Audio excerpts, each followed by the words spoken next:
Everyone else focuses on their income statements. In 1974, Ray Kroc, the founder of McDonald's, was asked to speak to the MBA class at the University of Texas at Austin. A friend of mine was a student in that MBA class. After a powerful and inspiring talk, the class adjourned and the students asked Ray if he would join them at their favorite hangout to have a few beers. Ray graciously accepted. "What business am I in?" Ray asked once the group had all their beers in hand. Everyone laughed, my friend said. Most of the MBA students thought Ray was just fooling around. No one answered, so Ray asked again. "What business do you think I'm in?" The students laughed again, and finally one brave soul yelled out, "Ray, who in the world doesn't know that you're in the hamburger business?" Ray chuckled. "That's what I thought you would say." He paused and then quickly added, "Ladies and gentlemen, I'm not in the hamburger business. My business is real estate." As my friend tells the story, Ray spent a good amount of time explaining his viewpoint. In his business plan, Ray knew that the primary business focus was to sell hamburger franchises, but what he never lost sight of was the location of each franchise.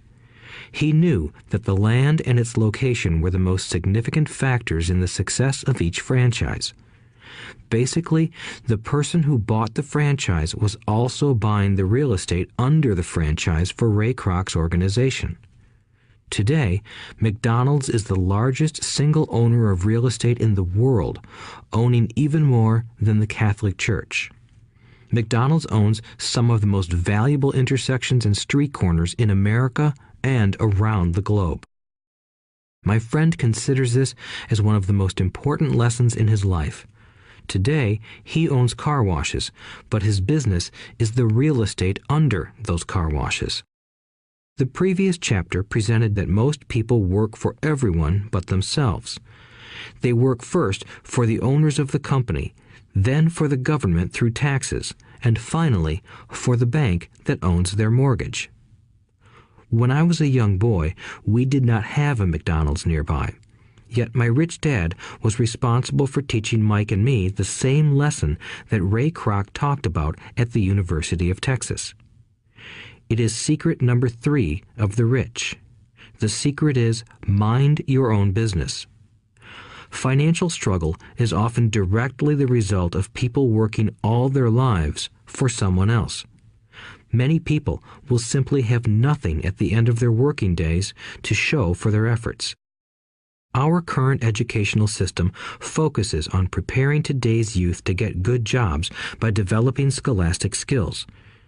Their lives will revolve around their wages or, as described earlier, their income column.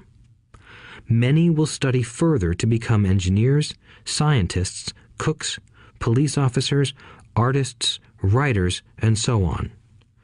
These professional skills allow them to enter the workforce and work for money.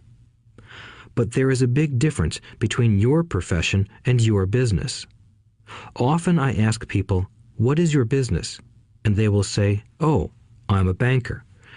Then I ask them if they own the bank, and they usually respond, "No, I work there." In that instance, they have confused their profession with their business. Their profession may be a banker, but they still need their own business. A problem with school is that you often become what you study. So if you study cooking, you become a chef. If you study the law, you become an attorney. And a study of auto mechanics makes you a mechanic. The mistake in becoming what you study is that too many people forget to mind their own business. They spend their lives minding someone else's business and making that person rich. To become financially secure, a person needs to mind their own business. Your business revolves around your asset column, not your income column. As stated earlier, the number